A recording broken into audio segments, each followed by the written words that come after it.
Hello guys, for today's video ay maglalaba pala ako. Kaya naman kinuha ko na rin yung mga kortina dito sa may lababo. Lababo or lababo? Ay, labubo. O yan, nakita niyo na ako na yung nasa ilalim ng lababo namin. Sobrang kalat. Kaya pala inalis ko yung mga kortina dito sa may lababo kasi balak kong linisin yung mga gamit dito sa ilalim. Kasi kapag lagi-lagi mong ginagamit yung mga gamit, hindi mo naman maibalik kaagad yung mga gamit dyan sa ilalim. Tapos kung iba-iba pa yung gumagamit, syempre kapag naghugas sila or naghugas kami ay ilalagay muna namin yung mga gamit dyan sa may lagyanan sa itaas. Pagkatapos kapag napuno lang yung lagyanan ng pinggan, doon palang ilalagay sa ilalim yung mga kalde-kaldero at kaserola. Tapos kabod na lang isasaksak. Syempre kung minsan nagmamadali yung mga tao kaya ganun na lang yung nagagawa namin. Siguro ganyan din kayo, no guys? Diyan din pala sa ilalim ang lagyanan namin ng bigas dyan sa mga may drum. Pero wala silang laman kaya medyo magaan na sila. Tapos dyan na rin yung lagyanan namin ng mga gulay-gulay, mga sibuyas, bawang, yan, saging na binigay kahapon. Thank you pala sa nagbigay. Kahit di ko alam kung sino siya kasi nakita ko na lang dun sa labas namin.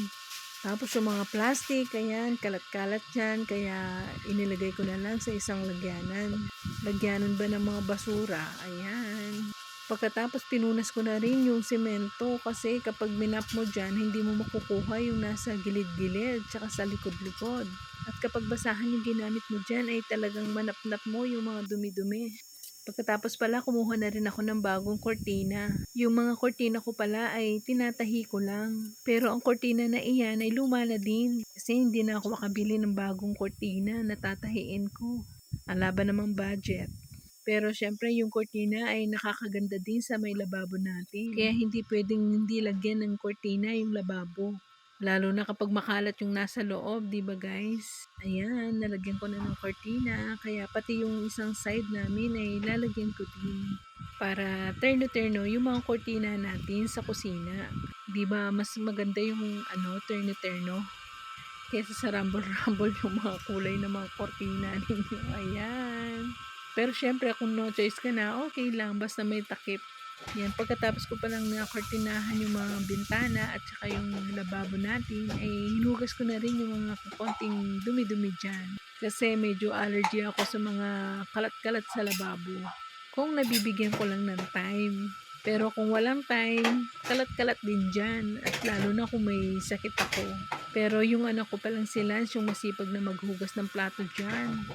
Siya lagi yung katulong kong naghuhugas ng plato dyan. At kung minsan si Mr. Din at si Rain kapag day off niya, lahat naman kami ay nagtutulungan sa mga gawaing bahay. Kasi kung hindi, ay nako, mamamatay na ako sa sobrang pagod. Kaya akala nila kapag housewife ka, wala kang ginagawa. Lerugo, hindi lang nila alam. Pero kung sa bagay, iba-iba naman yung mga housewife. May mga housewife na talagang nasa bahay lang, naglilinis, nagluluto, nag-aasikaso sa pamilya. Pero buti na lang si Abe ko ay tumutulong sa akin kapag dumating na siya galing sa trabaho niya.